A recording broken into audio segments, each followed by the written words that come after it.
ಜೈಕಾರ ಹಾಕ್ತಾರೆ. ಯತ್ನಾಳ್ ಯತ್ನಾಳ್ ಅಂತ ಕೂಗ್ತಾರೆ. ಯತ್ನಾಳ್ ಸೋಲು ಆಗಿ ನಿಂತ್ರೆ ವಿಜಯಪುರದಲ್ಲೂ ಸೋಲು ಖಚಿತ. ಹಿಂದೂಗಳಲ್ಲಿ ಒಗ್ಗಟ್ಟು ಅನ್ನೋದು ಕಾಣಿಸಿಲ್ಲ ಎಲ್ಲೂ. ರಾಜ್ಯದಲ್ಲಿ ಹಿಂದುತ್ವದ ಸಿದ್ಧಾಂತದ ಪಕ್ಷವನ್ನು ಮಾಡಿ ಅಧಿಕಾರಕ್ಕೆ ಬರ್ತೀವಿ 2028ರಲ್ಲಿ. ಯತ್ನಾಳ್ ಅವ್ರು ಗೆಲ್ತಾ ಇರೋದು. ಆ ಕಾನ್ಸ್ಟಿಟ್ಯೂಯನ್ಸಿಯಲ್ಲೇ ಮುಸ್ಲಿಮರ ಸಂಖ್ಯೆ ಬಹಳಷ್ಟಿದೆ. ನಮ್ಮ ಪಕ್ಷದ ಚಿಹ್ನೆ JCB ಆಗಿರುತ್ತೆ. ಹೊಸ ಪಕ್ಷನ ಕಟ್ಟಿ ನಾವು ರಾಜ್ಯದಲ್ಲಿ ಅಧಿಕಾರಕ್ಕೆ ಬರ್ತೀವಿ. ಈಶ್ವರಪ್ಪನವರು ನಾವು ಸೇರ್ಕೊಂಡು ಮಾತಾಡ್ತೀವಿ. ಯಾರ್ಯಾರೆಲ್ಲ ಈ BJP ಸಿದ್ಧಾಂತ, ಹಿಂದುತ್ವದ ಸಿದ್ಧಾಂತನ ಇಟ್ಕೊಂಡು ಕಡೆಗಣಿಸಿದ್ದಾರೋ, ಯಾರ್ಯಾರನ್ನೆಲ್ಲ BJP ಕಡೆಗಣಿಸಿದೆಯೋ ಅವರೆಲ್ಲ ಸೇರಿಕೊಂಡು ಒಗ್ಗೂಡಿ ಒಂದು ಪಕ್ಷವನ್ನು ಕಟ್ಟಿ ರಾಜ್ಯದಲ್ಲಿ ಹಿಂದುತ್ವದ ಸಿದ್ಧಾಂತದ ಪಕ್ಷವನ್ನು ಮಾಡಿ ಅಧಿಕಾರಕ್ಕೆ ಬರ್ತೀವಿ 2028ರಲ್ಲಿ ಅಂತ ಯತ್ನಾಳ್ ಹೇಳ್ತಾ ಇದ್ದಾರೆ. ಆದರೆ ಯತ್ನಾಳ್ ನಿಜಕ್ಕೂ ಅಷ್ಟು ಶಕ್ತಿ ಯತ್ನಾಳ್ಗಿದೆಯಾ? ಹೋದಲ್ಲೆಲ್ಲ ಯತ್ನಾಳ್ಗೆ ದೊಡ್ಡ ಸಂಖ್ಯೆಯಲ್ಲಿ ಅಭಿಮಾನಿಗಳು ಸೇರ್ತಾರೆ. ಇವತ್ತು ಯಾರು ಕಾಣಪ್ಪ ಅಂದ್ರೆ ನರೇಂದ್ರ ಮೋದಿ ಅವರು ಜೈಕಾರ ಹಾಕ್ತಾರೆ. ಯತ್ನಾಳ್ ಯತ್ನಾಳ್ ಅಂತ ಕೂಗ್ತಾರೆ. ಮದ್ದೂರಲ್ಲಿ ಪ್ರತಾಪ್ ಸಿಂಹ ಹೋಗಿ ಭಾಷಣಕ್ಕೆ ನಿಂತ್ಕೊಂಡ್ರೆ ಅಲ್ಲಿ ಯತ್ನಾಳ್ ಯತ್ನಾಳ್ ಅಂತ ಕೂಗ್ತಾರೆ. ಯತ್ನಾಳ್ಗೆ ರಾಜ್ಯಾದ್ಯಂತ ಜನಪ್ರಿಯತೆ ಯಾವ ಕಾರಣಕ್ಕಿದೆ? ಅದು ಓಟ್ ಆಗಿ ಕನ್ವರ್ಟ್ ಆಗುತ್ತಾ? ಯತ್ನಾಳ್ ಅವರ ಕ್ಷೇತ್ರದಲ್ಲಿ ಅವ್ರಿಗೆಷ್ಟು ಶಕ್ತಿ ಇದೆ? ಅವರು ಬೇರೆ ಕ್ಷೇತ್ರದಲ್ಲಿ ಹೋಗಿ ನಿಂತರೆ ಗೆಲ್ತಾರ? ಅಥವಾ ಒಂದು ಪಕ್ಷ ಸಂಘಟನೆ ಮಾಡಿ ರಾಜ್ಯಾದ್ಯಂತ ಓಡಾಡಿದರೆ ಯತ್ನಾಳ್ ಅವರಿಗೆ ಒಂದಷ್ಟು ಕ್ಷೇತ್ರಗಳನ್ನು ಗೆದ್ಕೊಳ್ಳೋದಕ್ಕಾಗುತ್ತಾ? ಈ ಲೆಕ್ಕಾಚಾರಗಳನ್ನು ನೋಡಿದರೆ ನೀವು ಅಸಲಿ ಲೆಕ್ಕಾಚಾರಕ್ಕೆ ಹೋದರೆ ಶಾಕ್ ಆಗ್ತೀರ. ಯತ್ನಾಳ್ ಒಬ್ಬ ಒಳ್ಳೆಯ ಅಂದರೆ ಭಾಷಣಕಾರ ಇರ್ಬೋದು. ಯತ್ನಾಳ್ ಒಳ್ಳೆಯ ಒಬ್ಬ ಅಂದರೆ ಫೈರಿಂಗ್ ಸ್ಪೀಚ್ ಮಾಡ್ಬೋದು, ಫೈರ್ ಬ್ರ್ಯಾಂಡ್ ರಾಜಕಾರಣಿ ಇರಬಹುದು. ಆದರೆ ಯತ್ನಾಳ್ ತಮ್ಮ ಸ್ವಕ್ಷೇತ್ರದಲ್ಲೇ ಗೆಲ್ತಾ ಇರೋದು ಕೇವಲ 9,000, 8,000, 6,000 ಈ ಮತಗಳ ಅಂತರದಲ್ಲಿ. ಮುಷ್ರಿಫ್ ಅವರ ವಿರುದ್ಧ ವಿಜಯಪುರ ನಗರ ಏನು ವಿಜಯಪುರ ಸಿಟಿ ಕಾನ್ಸ್ಟಿಟ್ಯೂಯನ್ಸಿ ಏನಿದೆ, ಯತ್ನಾಳ್ ಅವ್ರು ಗೆಲ್ತಾ ಇರೋದು. ಆ ಕಾನ್ಸ್ಟಿಟ್ಯೂಯನ್ಸಿಯಲ್ಲೇ ಮುಸ್ಲಿಮರ ಸಂಖ್ಯೆ ಬಹಳಷ್ಟಿದೆ. ಇಲ್ಲಿ ಹಿಂದೂಗಳು ಸಾಲಿಡ್ ಆಗಿ ವೋಟ್ ಮಾಡ್ತಾ ಇದ್ದಾರೆ. ಜೊತೆಗೆ BJPಯ ಮತಗಳಿದೆ. BJPಯ ಮತಗಳು ಜಾತಿಯಿಂದ ಒಡೆದು ಹೋಗದೇನೆ, ಅಂದರೆ ಬೇರೆ ಬೇರೆ ಜಾತಿಗಳಲ್ಲಿರೋ ಮತಗಳು ಒಗ್ಗಟ್ಟಾಗಿ BJP ಹೆಸರಿಂದ ಬರ್ತಾ ಇರೋದ್ರಿಂದಾನೇ ಯತ್ನಾಳ್ ಗೆಲ್ಲೋದಕ್ಕೆ ಕಾರಣ ಆಗಿದೆ. ಯತ್ನಾಳ್ ಸೋಲು ಆಗಿ ನಿಂತರೆ ವಿಜಯಪುರದಲ್ಲೂ ಸೋಲು ಖಚಿತ. ಇದಂತೂ ಖಂಡಿತ. ಯಾಕಂದರೆ ಯತ್ನಾಳ್ಗೆ ಈ ಅನುಭವ ಆಗಿದೆ. ಇದೇನು ನಾನು ಎಲ್ಲೋ ಒಂದು ಅಂದಾಜು ಮಾಡಿ ಹೇಳ್ತಾ ಇರೋದಲ್ಲ. ಮತದಾರರನ್ನು ಯಾರೂ ಅಂದಾಜು ಮಾಡೋಕ್ಕೆ ಸಾಧ್ಯ ಇಲ್ಲ. ಮತದಾರನ ಮನಸ್ಸನ್ನು ಅಂದಾಜು ಮಾಡೋಕ್ಕೆ ಸಾಧ್ಯ ಇಲ್ಲ. ಒಂದು ಘಟನೆ ಇಲ್ಲಿ ನೆನಪಾಗಿದ್ದನ್ನು ನಾನು ನಿಮಗೆ ಹೇಳ್ತೀನಿ. KJ ಹಳ್ಳಿ DJ ಹಳ್ಳಿ ಗಲಭೆ ಆದ ನಂತರ ಕಾಂಗ್ರೆಸ್ ಅಲ್ಲಿಯ ಕಾಂಗ್ರೆಸ್ನ ಅಭ್ಯರ್ಥಿಗೇನೆ ಟಿಕೆಟ್ ಕೊಡಲಿಲ್ಲ. ಆ ಅಭ್ಯರ್ಥಿ ಇಡೀ ರಾಜ್ಯದಲ್ಲೇ highest vote ತೆಗೆದುಕೊಂಡಿದ್ದಂತಹ, highest vote ಲೀಡಲ್ಲಿ ಗೆದ್ದಿದ್ದಂತಹ Akhanda Srinivasa Murthy 2018ರಲ್ಲಿ ರಾಜ್ಯದಲ್ಲೇ ಹೈಯೆಸ್ಟ್ ಲೀಡಲ್ಲಿ ಗೆದ್ದಿದ್ದಂತಹ ಅಭ್ಯರ್ಥಿ ಬಹುಶಃ 79,000 ಅಥವಾ 80,000 ಚಿಲ್ಲರೆ ಮತಗಳ ಅಂತರ ಇತ್ತು. ಅಂದರೆ ಸೋತ ಅಭ್ಯರ್ಥಿಗೂ ಗೆದ್ದ ಅಭ್ಯರ್ಥಿಗೂ ಅಂತರ ಅಷ್ಟಿತ್ತು. ಅದಕ್ಕೆ ಕಾರಣ ಏನು ಅಂತ ಹೇಳಿದರೆ, ಅಖಂಡ ಶ್ರೀನಿವಾಸ ಮೂರ್ತಿ ಅವರಿಗೆ ಅಖಂಡವಾದಂಥ ಮುಸ್ಲಿಂ ಮತಗಳು ಬಂದಿತ್ತು, ಸಾಲಿಡ್ ಆಗಿ ಬಂದಿತ್ತು.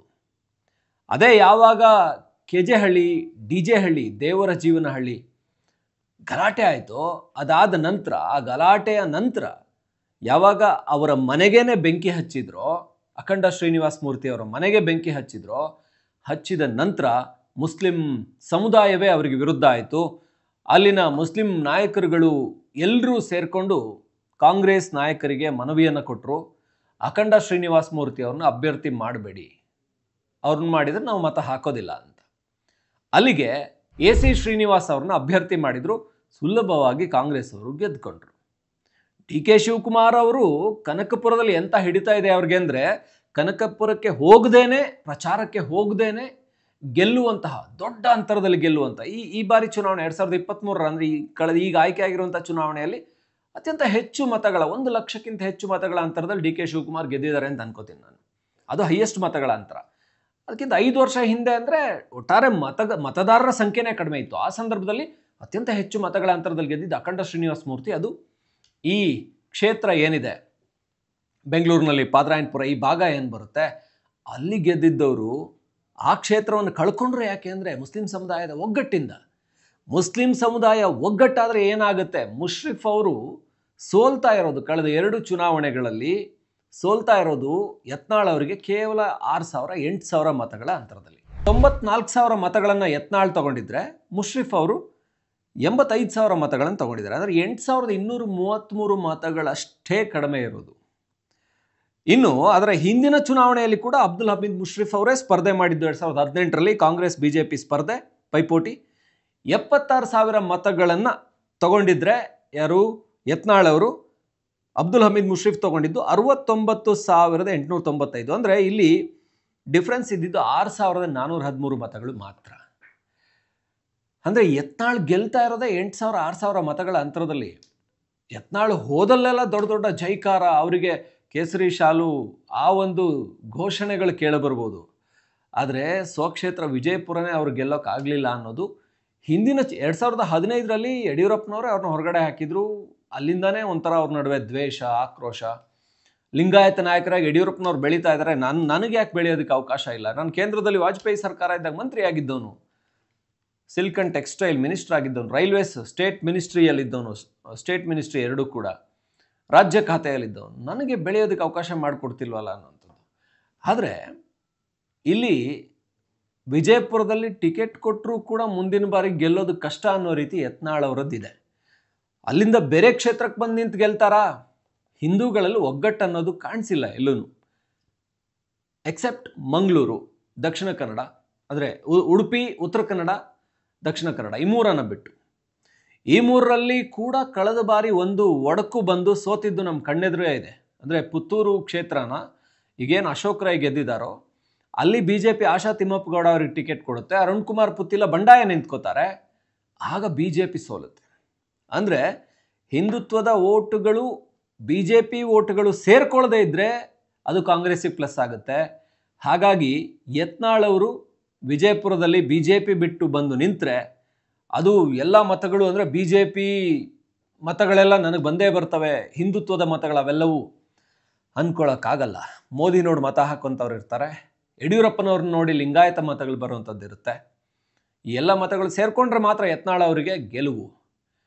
ಹೋಗಲಿ, ಯತ್ನಾಳ್ ವಿಜಯಪುರ ಬಿಟ್ಟು ಹೊರಗಡೆ ಬಂದು ನಾನು ಆವಾಗಲೇ ಹೇಳ್ತಾ ಇದ್ದೆ, ಅದು ಉಡುಪಿ, ದಕ್ಷಿಣ ಕನ್ನಡ, ಉತ್ತರ ಕನ್ನಡದಲ್ಲಿ ಮಾತ್ರ ಅಂತ. ಉತ್ತರ ಕನ್ನಡದಲ್ಲೂ ಕೂಡ ಬಹುತೇಕ ಅಲ್ಲ, ಬಟ್ ಉಡುಪಿ, ದಕ್ಷಿಣ ಕನ್ನಡ, ಅವಿಭಜಿತ ದಕ್ಷಿಣ ಕನ್ನಡ ಏನಿದೆ ಅಲ್ಲಿ ಮಾತ್ರ ಏನು ಕೇಸರಿ, ಆ ಒಂದು ಹಿಂದುತ್ವದ ಮತಗಳು ಸಾಲಿಡ್ ಆಗಿ ಬರ್ತವೆ.